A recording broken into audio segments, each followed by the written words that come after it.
Assalamualaikum po, Kap. Waalaikumsalam. Yes po, pwede po kayo magpakilala?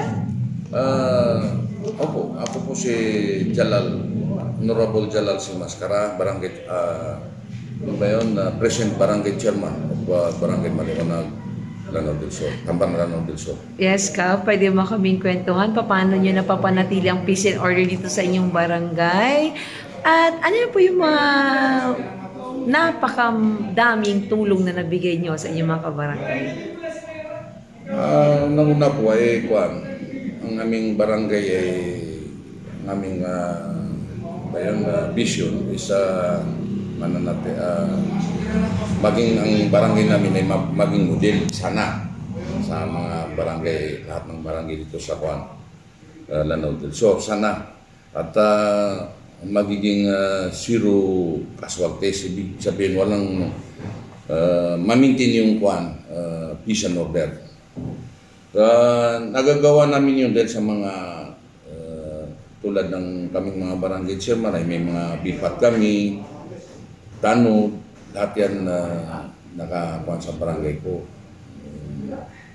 Yung mga traffic, kasi actually yung barangay ko ay commercial barangay. Nasa gitna na. Nasa gitna. Yun, ginagawa namin ng paraan na kahit man may mga, halimbawa, biglang mangyayari na bang tawag doon, yung problema, ay agad namin ma-actionan. Kaya hanggang ngayon ay walang nangyayari sa barangay namin na parang problema na hindi naayos. Naayos namin lahat.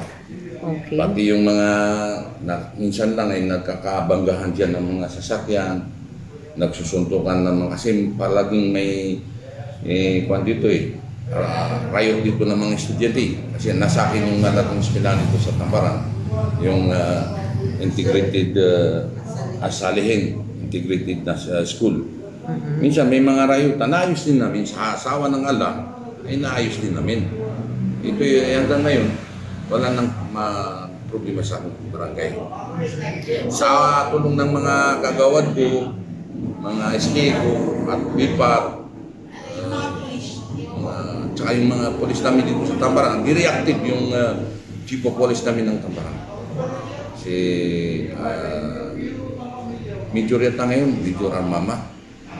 Di-reactive yun. Madalas sila dito yung mga tauhan niya. So ano po yung mga tulong natin dito sa barangay ninyo at mga na-implement na po natin ng mga projects po? Tapos na project natin is may barangay hall tayo. Then mayroon tayong dryer dyan na nailagay natin sa madrasa natin. Yung mga drainage. Ongoing ngayon yung light namin na street light, ongoing na. Tapos na yung parating na kay dadaan kay MP Martian. Sa kanya galing yun. At minsan, madalas kami namimigay dito ng mga ayuda. Minsan galing kay Gobernador Adjong, at minsan naman galing sa Barn. At saka yung mga beneficiaries ko dito tungkol sa tulad ng Corpus, Senior, very mababot. Ibig sabihin, functionable, napakaganda. Napakaganda yung mga senior ko dito, saka yung mga Corpus, yung mga yung mga may mga kapansanan.